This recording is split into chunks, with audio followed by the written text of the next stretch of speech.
ಸಾಹಿತ್ಯದಲ್ಲಿ ಎಲ್ಲೆಲ್ಲೂ ತುಂಬ ಇದೆ. ಇದರಿಂದಾಗಿ ತುಂಬ ಒಂದು ಪರಿಸರ ಮಾಲಿನ್ಯನೇ ಆಗ್ಬೋದು, ಆರೋಗ್ಯ ವಿಷಯಗಳ ಬಗ್ಗೆನೇ ಆಗಿರ್ಬೋದು. ಇದರಿಂದ ಎಲ್ಲ ತೊಂದರೆ ಆಗ್ತದ್ರಿಂದ ಇದನ್ನು ಯಾವ ಥರ ವಿಂಗಡಣೆ ಮಾಡಿ ಇದರಿಂದ ಏನು ಪ್ರಯೋಜನ ಆಗುತ್ತೆ? ಈಗ ಕಸ ವಿಂಗಡಣೆ ಅಂದರೆ ಹಸಿ ಕಸ ಒಣ ಕಸನೇ ಇರ್ಬೋದು. ಅದನ್ನು ವಿಂಗಡಣೆ ಮಾಡ್ಕೊಡೋದ್ರಿಂದ ಹಸಿ ಕಸದಿಂದ ಗೊಬ್ಬರ ಮಾಡ್ಕೋಬೋದು. ಈ ಒಣ ಕಸಗಳನ್ನ ನೀಟಾಗಿ ಡಿವೈಡ್ ಮಾಡ್ಕೊಡೋದ್ರಿಂದ ಅದನ್ನು ರೀಸೈಕಲ್ ಆಗಿ ಅದ್ರ ಬಗ್ಗೆ ಅದರಲ್ಲಿ ಏನು ಯೂಸ್ ಆಗುತ್ತೆ ಆ ವಸ್ತುಗಳನ್ನ ಮಾಡ್ಬೋದು. ಇದೊಂದು ಅರಿವಿಗೆ ಮಾಡಿಸೋಕ್ಕೋಸ್ಕರ ನಾವು 20ನೇ ತಾರೀಕು ಕಾಂಪಿಟೇಷನ್ ಇಟ್ಕೊಂಡಿದ್ದೀವಿ. ಅಂದರೆ ಹಳೆ ವಸ್ತುಗಳನ್ನ ಬಳಸಿ ಏನಾದರೂ ಕ್ರಿಯೇಟಿವಿಟಿ ಮಾಡಬೇಕು, ಅಂದರೆ ಅದರಿಂದ ಏನಾದರೂ ಯೂಸ್ ಆಗ್ಬೋದು. ಆ ಥರದೊಂದು ಜನಗಳ ಅರಿವಾಗಲಿ ಅನ್ನೋದಕ್ಕೋಸ್ಕರ ಈ ಕ್ರಿಯೇಟಿವಿಟಿನೂ ಸಹ ಒಂದು ಇರಲಿ ಅಂತ ಹೇಳಿ ಕಾರ್ಯಕ್ರಮದಲ್ಲಿ ಅದನ್ನು ಇಟ್ಕೊಂಡಿದ್ದೀವಿ. ಎಲ್ಲ ಕಾರ್ಯಕ್ರಮಗಳು ತುಂಬ ಚೆನ್ನಾಗಿ ಮೂಡಿ ಬರಲಿ ಅನ್ನೋದೇ ನಮ್ಮ ಉದ್ದೇಶ.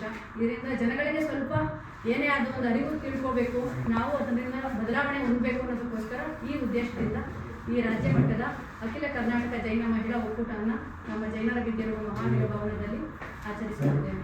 ದಯಮಾಡಿ ಎಲ್ಲ ಬಂದವರು ಬಟ್ಟೆ ಬ್ಯಾಗ್ಗಳನ್ನ ಯೂಸ್ ಮಾಡಬೇಕು ಅಂತ ತಿಳಿಸ್ತಾ ಇದ್ದೀವಿ. ಅದರ ಅರಿವಿಗೆ ಗೊತ್ತಾಗ್ತಾ ಇಲ್ಲ. ನಮ್ಮ ಕನ್ನಡ ಸಾಹಿತ್ಯದಲ್ಲಿ ನಮ್ಮ ಜೈನರ ಕೊಡುಗೆ ಎಷ್ಟಿದೆ ಅನ್ನೋದು ಅರ್ಥ ಆಗಬೇಕು ಅಂದರೆ ನಾವು ಈ ಥರ ಕಾರ್ಯಕ್ರಮಗಳು ಮಾಡಬೇಕು. ಅದಕ್ಕೋಸ್ಕರನೇ ನಮ್ಮ ಜೈನ ಬಾಂಧವರಲ್ಲೇ ಇರೋ ಪ್ರೀತಿ ಶಿವಚಂದ್ರ ಮ್ಯಾಮ್ ಅಂತಿದ್ದಾರೆ. ಅವರು ಸಹ ಈ ಥರ ಕನ್ನಡ ಸಾಹಿತ್ಯ ನಮ್ಮ ಜೈನ ಸಾಹಿತ್ಯದಲ್ಲಿ ತುಂಬ ಪಾರಂಗತರಿದ್ದಾರೆ. ಅದ್ರ ಬಗ್ಗೆ ಅವರು ತಿಳಿಸ್ಕೊಡ್ಬೇಕು ಅನ್ನೋದಕ್ಕೋಸ್ಕರ ರನ್ನ ಅವ್ರು ಏನು ಕೊಡುಗೆ ಕೊಟ್ಟಿದ್ದಾರೆ, ನಮ್ಮ ಜೈನದಿಂದ ಕನ್ನಡಕ್ಕೆ ಯಾವ ಥರ ಏನೇನು ಕೊಡುಗೆಗಳು ಕೊಟ್ಟಿದ್ದಾರೆ ಅನ್ನೋದ್ರ ಬಗ್ಗೆ ತಿಳಿಸ್ಕೊಡ್ತಾರೆ.